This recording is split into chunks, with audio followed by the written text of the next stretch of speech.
Salut tout le monde et bienvenue encore une fois.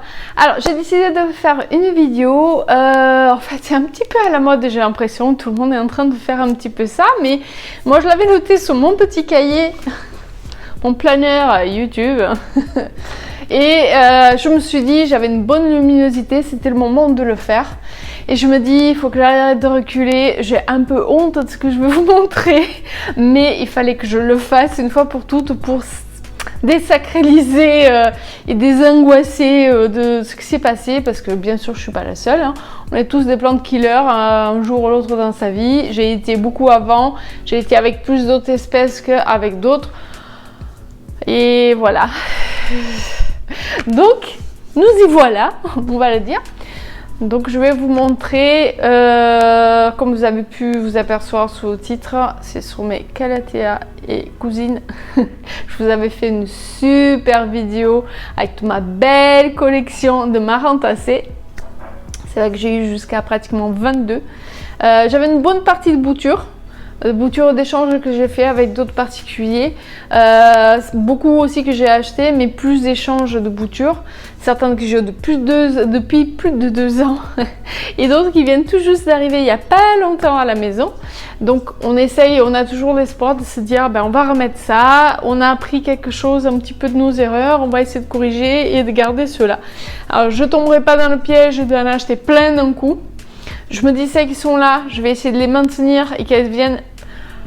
Ouais, et Lilou, t'arrêtes d'espionner là. Je te vois dans l'escalier, hein. Et on ne joue pas dans l'escalier. Donc, je dis, allez, il faut se lancer, il faut assumer et vous expliquer que ça arrive au meilleur, ça arrive au plus nul, ça arrive à tout le monde.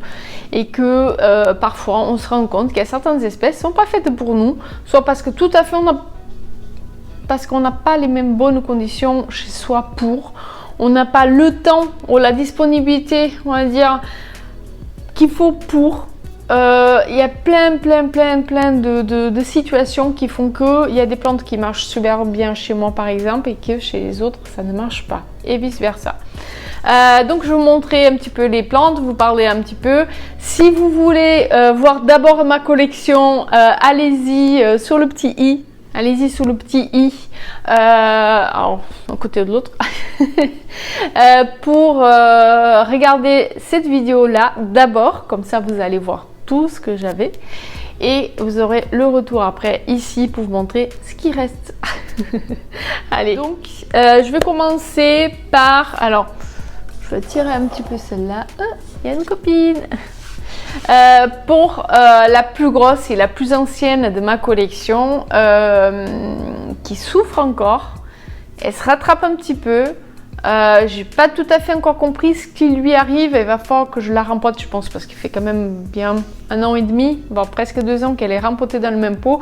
Je l'ai mis dans un gros pot d'entrée où je me disais, je connaissais pas grand chose, et où je me disais, ouais, elle aura de la place pour pousser. Et effectivement, elle a super bien poussé. Elle était devenue monstrueuse.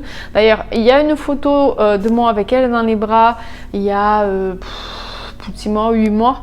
Bon, peut-être 1 an même déjà, le temps passe trop vite. Et elle a souffert. Elle a souffert parce que malheureusement, ils sont très sensibles aux parasites. Des fois, quand on se rend compte, c'est trop tard.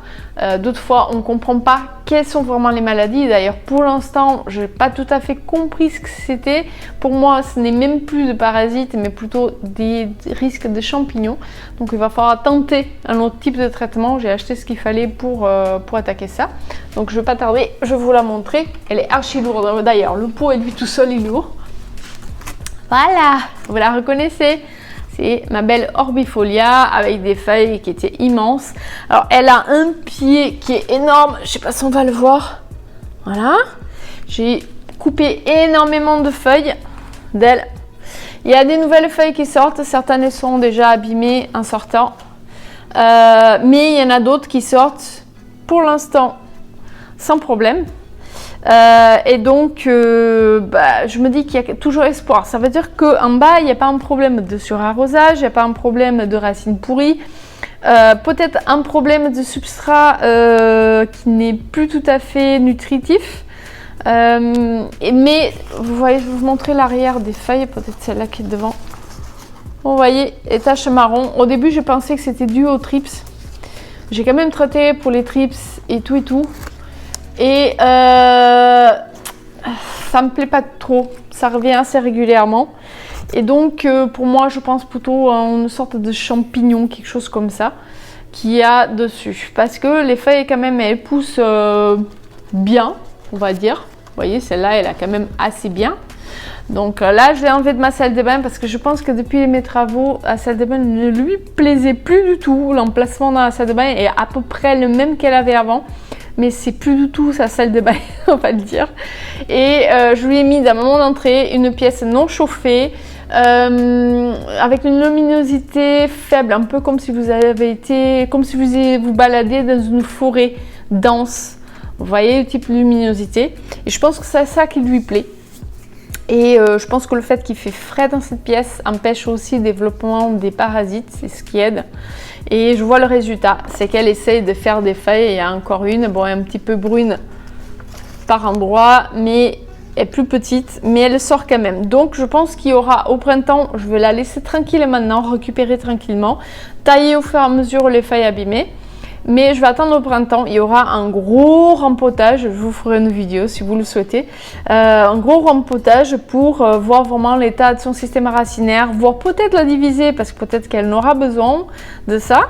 Sinon, si tout va bien, garder peut-être le même pot parce que ça c'est les pots qui étaient vendus avant à Ikea, vous voyez avec leur coupelle, ils sont juste magnifiques, ils sont en porcelaine et pas porcelaine, en céramique. Voilà, on a trouvé le mot. Donc, à voir. Voilà. En fait, il faut aller à tâtons et chercher astuce par astuce, problème par problème. Et voilà, je vais faire vos recherches jusqu'à trouver le pourquoi du comment du jour au lendemain. Alors que ça faisait au moins 1 an que je l'ai gardée, mais dans un état magnifique. Et du jour au lendemain, hop, elle est partie comme ça. Donc, c'est ça qui est important. Oh non, mais ils ont tous décidé de m'embêter là. Mais c'est pas possible. Hein.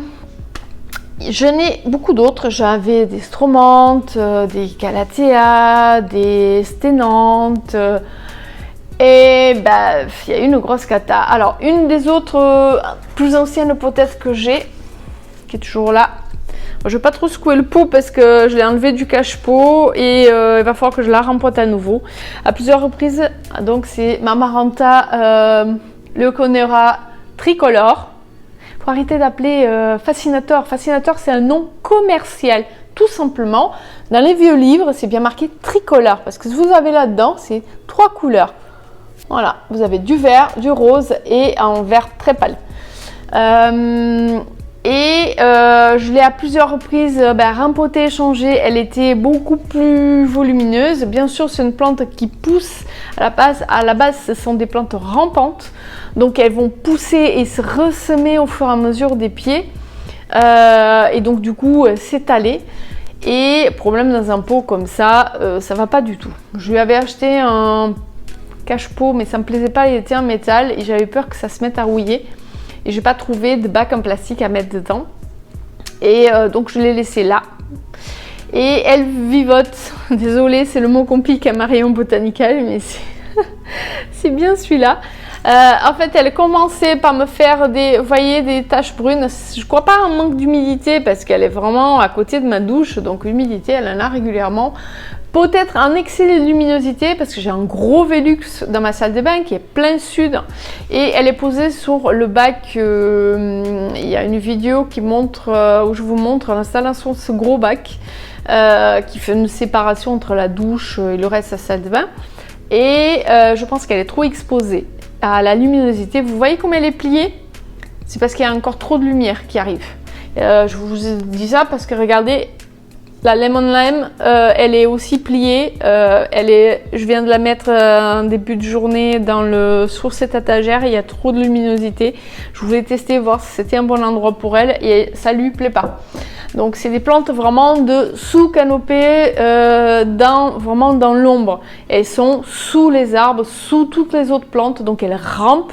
Donc elles ont besoin d'être à l'ombre. D'ailleurs, toutes les photos que j'ai vues de ces Maranta en culture dans leur milieu naturel, c'est comme ça qu'elles y sont. Et c'est à chaque fois des photos assez sombres.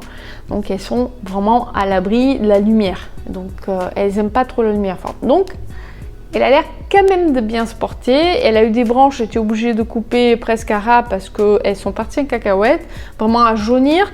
Mais alors ce qui est curieux, c'est qu'elle n'arrête pas de me faire des feuilles. Elle n'a pas fleuri depuis l'année dernière, oui, début du confinement.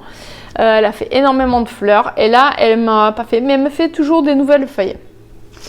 Voilà, il y en a encore une qui est sortie il n'y a pas longtemps, vous voyez. Donc c'est bon signe. Elle, pour moi, elle est bien, mais je pense qu'elle voilà, a des petits soucis de trop de luminosité et que le pot n'est pas du tout adapté pour elle. Donc c'est préférable d'avoir un pot beaucoup plus plat, mais beaucoup plus large. Et c'est ça qui va lui plaire davantage. Donc comme je pensais la mettre dans ce bac, mais bon, vu qu'il y a trop de luminosité, elle ne pourra pas rester dans cet endroit. On va essayer de trouver un endroit plus sombre. Peut-être ma chambre d'ailleurs, elle avait déjà été. Et ça avait l'air de lui plaire. Donc maintenant que j'ai aménagé un petit peu ma chambre, je vais pouvoir lui trouver une petite place. Donc ici voilà, elle n'a pas été, elle est dans son petit pot et j'attends de vraiment, elle est encore avec la sphaigne, le temps d'adaptation avant de la mettre en terre. J'ai appris que voilà, les plantes, il faut les laisser tranquilles dans leur pot, dans leur terreau, même si souvent c'est pas top. Mais là, elle est dans la sphaigne, ça va. Le temps qu'elle trouve sa place, je la laisse pendant une semaine, 15 jours. Et après, elle trouvera son pot, voilà, pour elle et pour sa place définitive. Donc c'est un petit bijou, mais je les adore les deux, hein, parce que pour moi les deux ils sont aussi magnifiques une que l'autre. Donc celle-là, tout va bien. Une autre plus ancienne, ça va être celle-là, une sténante amagrie. Alors il y a un autre nom, je vous mettrai un petit peu tous les noms. Alors il y a une plante que j'ai achetée et une bouture en plus d'un échange que j'avais eu. Elle s'est quand même beaucoup développée. Si je trouve une photo, je vous mettrai une photo d'elle tout au début quand je l'ai eue. Et mais ouais, elle a le même problème de feuilles qui sèchent. Elle est également dans ma salle de bain. Elle me fait toujours des nouvelles feuilles, mais toujours des feuilles qui s'assèchent. Donc il va falloir que je la dépote, peut-être adapter le substrat. Je me suis un petit peu renseignée sur les substrats et c'est pareil, c'est une plante qui n'a pas tendance à monter très haut. Je pense qu'elle vit un petit peu plus à l'abri de la lumière que les autres et qu'elle a besoin voilà, de ça et de fraîcheur. Donc si elle continue à faire la tête, elle basculera dans mon entrée où je pense que finalement les conditions c'est le plus adapté pour ce type de plante. Vous voyez, je suis en train de regarder, ça c'est la petite bouture qui a bien développé, il y a encore plein de nouvelles feuilles qui arrivent. Donc elle est toujours là, donc malgré ces feuilles qui s'assèchent comme ça. Donc est-ce que c'est un manque de nutriments? Pas d'arrosage, ça c'est sûr. Est-ce que c'est un manque de trop de lumière? Est-ce que c'est un petit champignon qui s'attaque, qui n'est pas trop méchant mais qui s'y attaque? Parce que je vois pas d'acarien, elle a été traitée quand même. J'ai fini par des traitements chimiques parce que je peux vous dire que la galère que j'ai eue avec toutes les autres que j'ai perdues, au bout d'un moment... D'ailleurs, ça sera le thème d'une autre vidéo, c'est ces plantes qu'on délaisse. Les plantes qu'on délaisse parce que elles nous ont fait baver pendant longtemps et qu'au bout d'un moment on n'en peut plus, on se dit t'as pas envie de vivre, ne vis pas, et qu'on balance dans un coin, celles qui ne survivent pas et celles qui nous offrent des surprises. Ah, ça sera très intéressant et je pense que je pourrais ça se faire un tag parce qu'il y a énormément des expériences très impressionnantes sur des plantes qu'on a à la limite presque jetées à la poubelle, jetées dans un coin du jardin et qui sont devenues paf d'un coup magnifiques. Donc ça risque d'être très intéressant. Après je sais plus de l'ordre que je les ai eu, que je les ai pas eu. Je vous montre ce qui vit encore avant de vous montrer ce qui ne vit plus. Alors ici j'ai une Calathea rufibarba, pardon. Celle-là je l'avais trouvée à Sustren. Elle était là aussi au moment où je vous ai filmé la collection. Elle m'a fait baver, elle a quand même bien poussé parce qu'elle était beaucoup plus petite que ça. Elle a quand même souffert parce que vous voyez ici il y a plein de choses de découpées.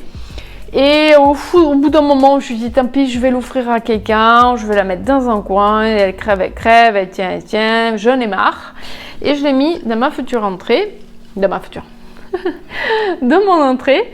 Et bah là, quand je viens de la prendre tout à l'heure, elle était cachée sur ma calathea, posée sur une table, sur mon orbifolia, pardon.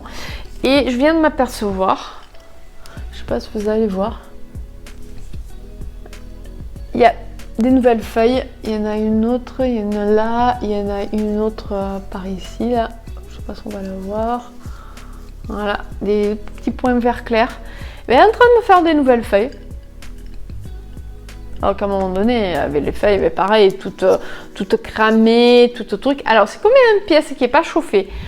Il gèle pas, mais il fait frais, donc il gèle beaucoup d'humidité parce qu'en fait c'est un ancien garage. La dalle est faite pour un garage et pas une dalle pour habitation. Donc ils n'ont pas fait d'isolation entre guillemets au sol. C'est pas une dalle isolante. Et donc on sent, je vois un petit peu à droite à gauche, j'ai des remontées humides à certains endroits. Et je pense que c'est ça qui leur plaît finalement. C'est qu'il y a de l'humidité, il y a le taux d'humidité qu'elles ont besoin. Je n'ai jamais mesuré, mais il faudrait que je mette ma station météo et aller mesurer le taux d'humidité qu'elle a. Parce qu'ici, je suis en train de regarder, j'ai 44. Donc je pense que là-bas, je dois arriver presque aux 60, voire même plus. Et voilà. Et comme on chauffe la maison, et encore aujourd'hui on n'a pas trop chauffé, mais comme on chauffe la maison, il fait en moyenne 20 jusqu'à un grand max 21.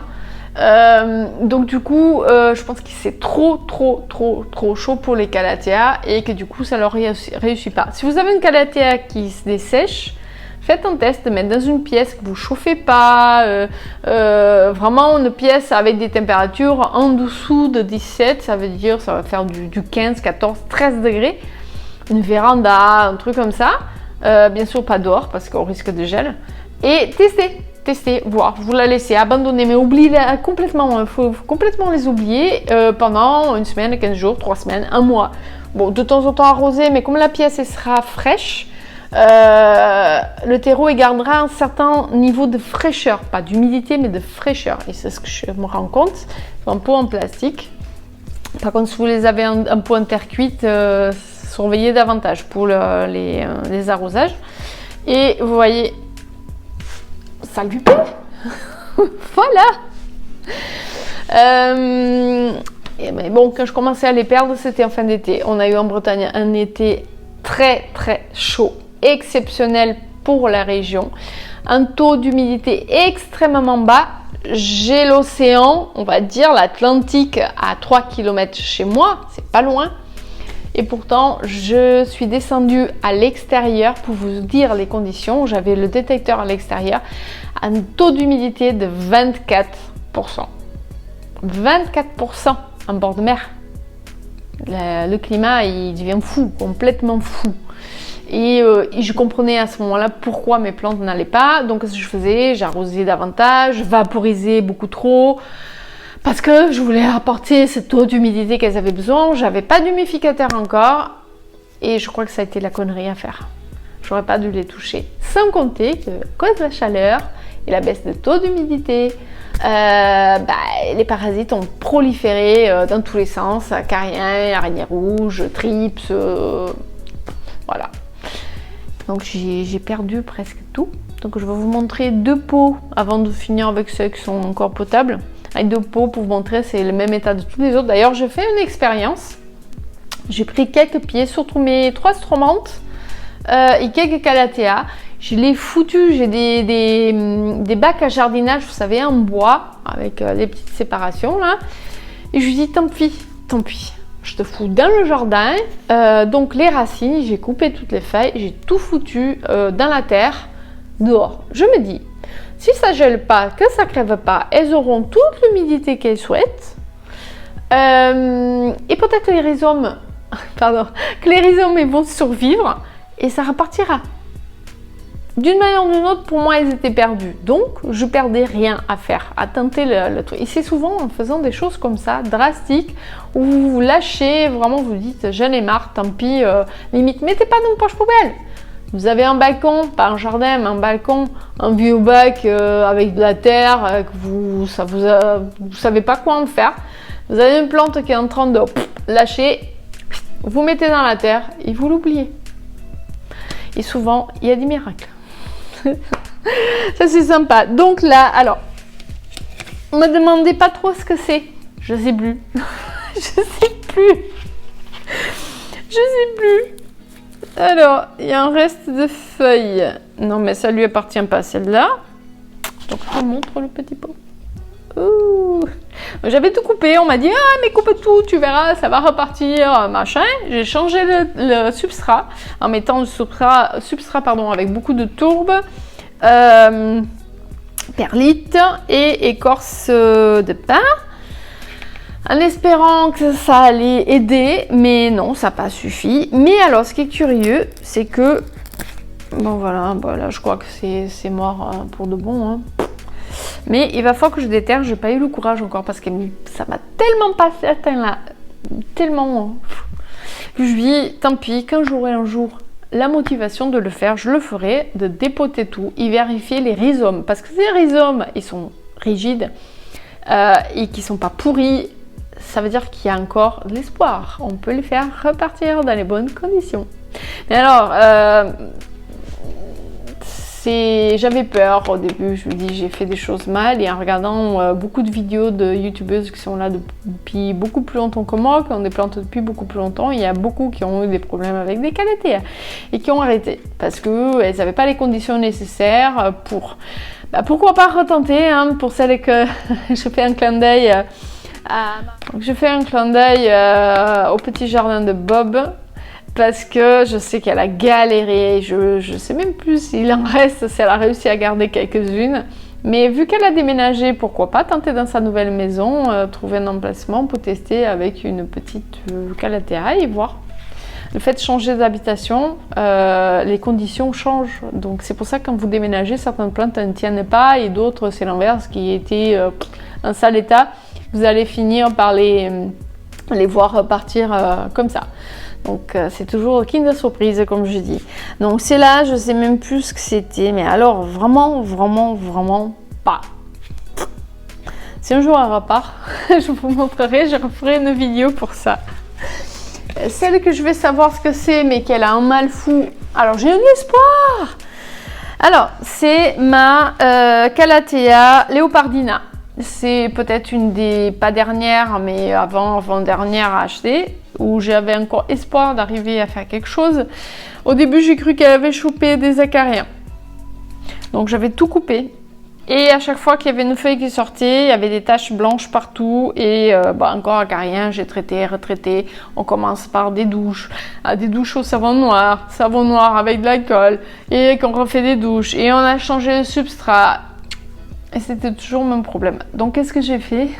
Je l'ai envoyé balader, j'ai pris son pot, j'ai balancé dans mon grenier. Et je lui dis, tu vis pas, tant pis pour toi, tu finiras au fond du jardin. Et un jour, je regarde un peu mon pot et j'avais toutes ces feuilles-là qui sortaient. Problème, c'est qu'elles sortent, elles sont vertes, elles sont magnifiques. Et une fois que les feuilles sont déroulées, il y a des taches dessus. Donc je suppose et je crains fort que ce soit un petit champignon. Donc je cherche des informations, des renseignements. Je vais essayer, parce que là, vu qu'il y a des feuilles qui sortent, forcément, elle est bien encore. Donc le bas est bon, c'est en haut qui a un problème. Donc s'il y a une possibilité que ce ne soit pas un champignon qui s'attaque au reste, mais bon, si elle fait des feuilles, c'est que les racines sont bonnes, donc ça ne s'attaque pas aux racines.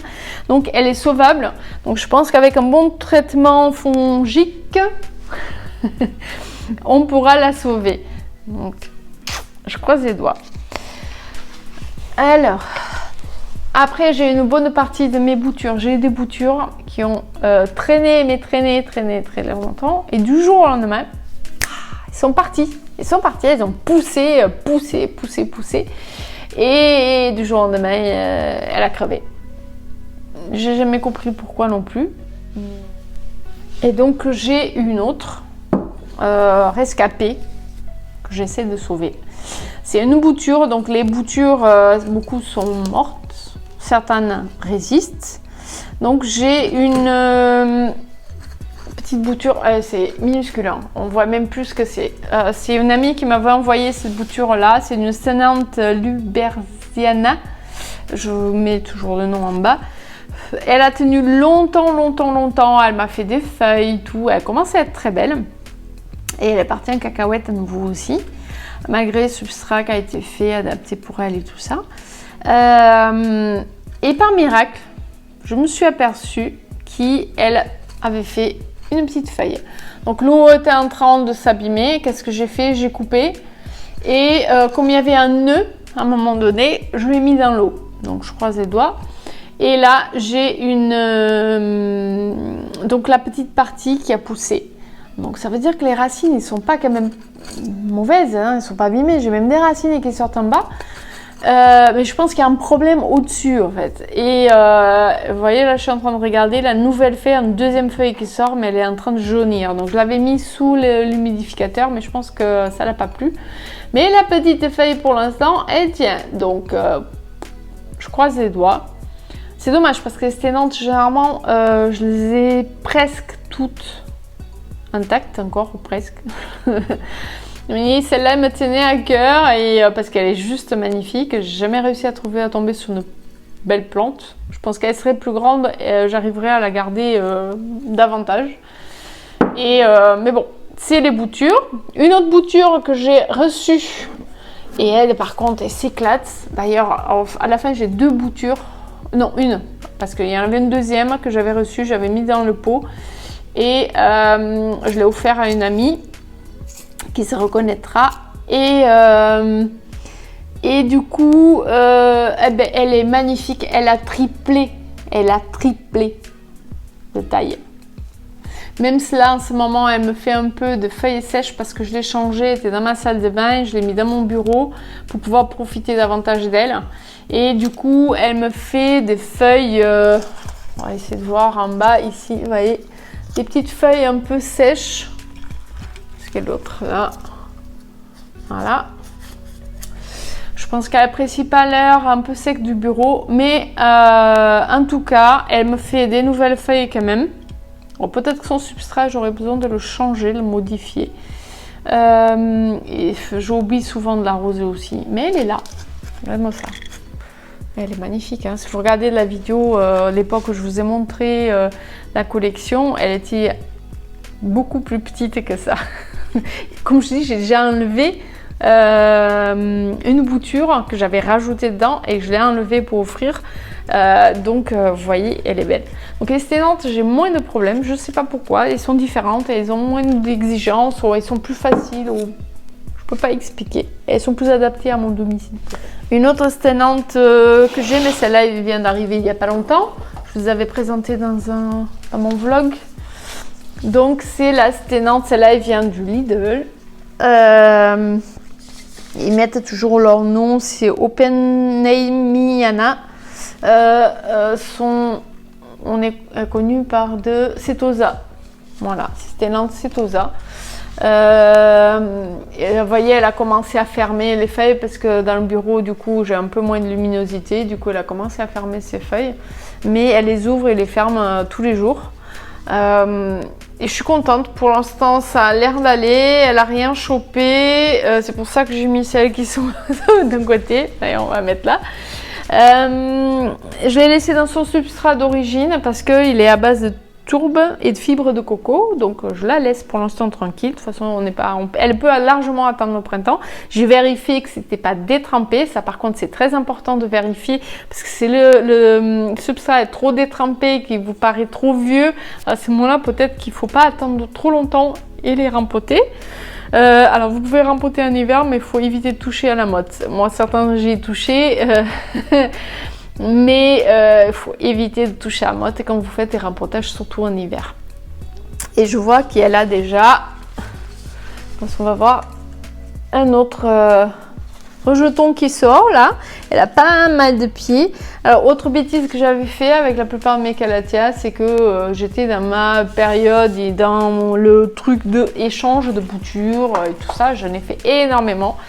Donc j'ai un peu bousillé certaines de mes plantes à vouloir faire des boutures à tout va alors que les plantes étaient encore toutes petites, ce qui est pas bon du tout. Je vous le déconseille fortement. Achetez votre plante, gardez votre plante, laissez-les grandir comme vous voyez là. Et et quand vous avez des lianes un peu plus longues, vous avez plus de pieds qui sont sortis, à ce moment-là, peut-être la diviser. Pensez au printemps, quand vous rempotez vos plantes, s'il y a beaucoup de petits rejets, des choses comme ça, à ce moment-là, profitez de les rempoter et de les diviser. Moi, j'avais Calathea Maui Queen que j'adorais. C'est une plante que j'ai achetée d'un coup de tête au mon Carrefour Market. Et elle a passé un hiver hyper froid dans l'entrée. Ouais, elle était toujours aussi belle. Et le jour que j'ai rentré ici, elle a commencé à avoir des autres Calathea autour. Et pareil, elle est partie en cacahuète. Les feuilles qui séchaient et tout ça. J'ai trop tripoté, trop dépoté pour diviser, pour faire des échanges. Les gens me demandaient, je voulais être gentille, faire des échanges avec les gens. Et je pense que je l'ai crevé simplement à cause de ça. Pourtant elle avait passé des mois et des mois tranquille, elle était super belle, elle me faisait des feuilles en continu. Voilà, donc ça c'est quelque chose que j'ai appris. Maintenant quand les gens me demandent des boutures, j'ai tendance à refuser. À la limite, si vous voulez, c'est pas un tabou, c'est quelque chose que vous pouvez faire. Quand c'est pour des échanges, vous tombez, c'est des petites potées, ça c'est souvent pour les potos.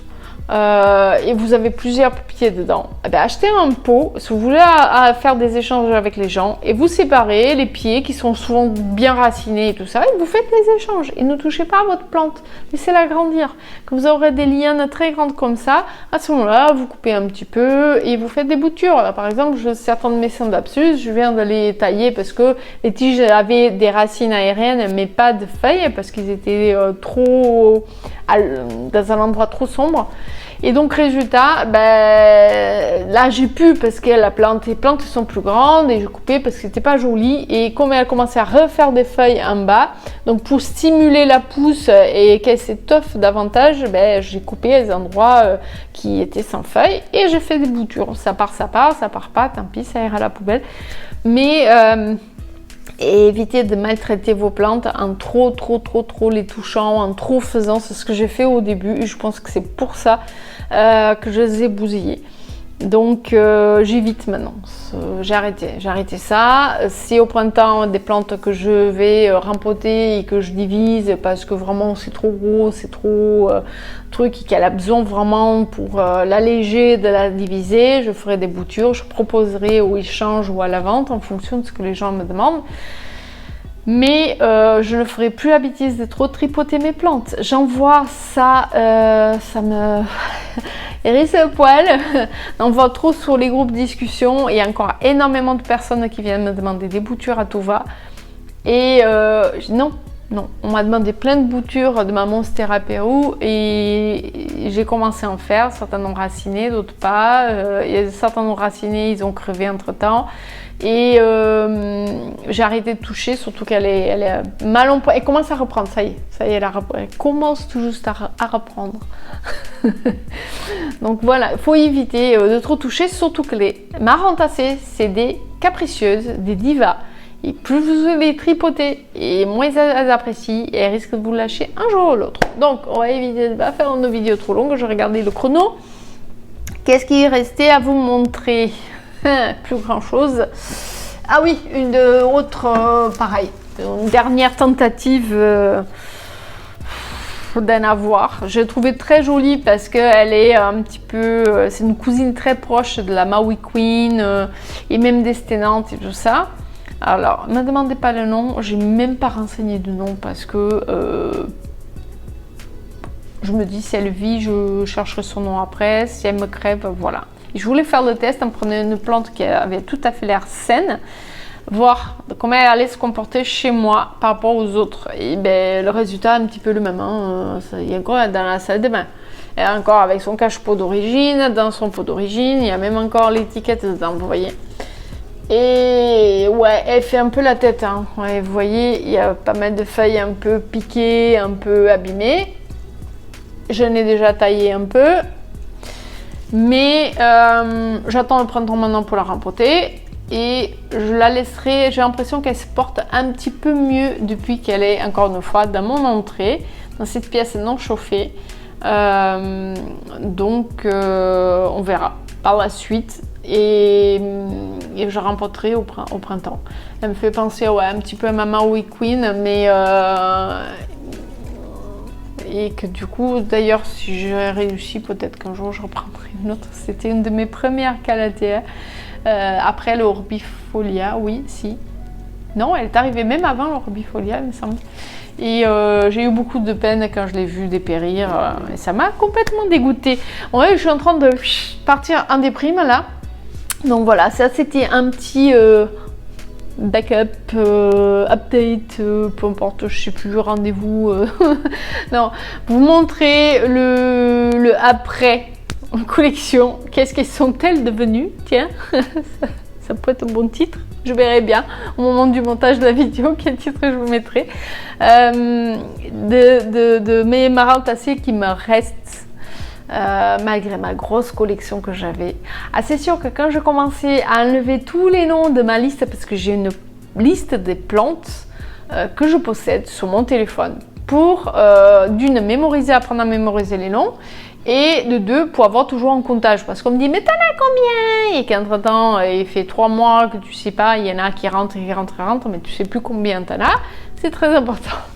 Et quand j'ai commencé à supprimer toutes celles qui avaient crevé, le chiffre il a descendu d'un coup, et c'est là que j'ai pris conscience. Je suis oula, ça va pas du tout.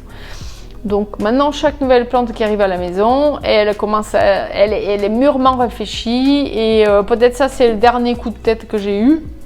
Je crois que c'était la plante test, en plus elle était un peu bradée, donc c'était la plante test que j'ai pris pour tester si c'était un problème de moi, de la maison ou de l'espèce tout court. Donc, et du coup, voilà, j'essaie de m'améliorer, de trouver qu'est-ce qui va, qui ne va pas, qu'est-ce que j'ai commis comme erreur, de me corriger et adapter à chaque. Parce qu'en fait, même si c'est la même famille, c'est des espèces différentes. Donc, elles n'ont pas tout à fait les mêmes besoins, même s'ils se ressemblent, mais pas tout à fait les mêmes besoins.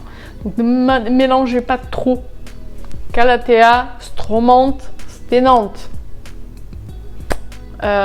Et Maranta. J'ai failli oublier. Donc je suis en train de divaguer dans cette vidéo. Je sais que j'aime bien les vidéos très longues. On dirait que je suis en train d'essayer de faire du temps pour... Je finirai par couper ça. Donc voilà, peut-être je vous ferai un petit retour si je découvre qu'est-ce qui se passe avec mon Orbifolia, surtout le pourquoi elle a ces problèmes à ses feuilles. Il y aura une vidéo de rempotage pour comme ça j'aurai peut-être déjà une idée et vous expliquer ce que je vais faire à chacune, et on verra s'il y en a d'évolution pour bien ou pour pas bien. Voilà mes amis, c'était ma vidéo retour dans le futur. Retour vers le futur, et qui n'était pas beau du tout.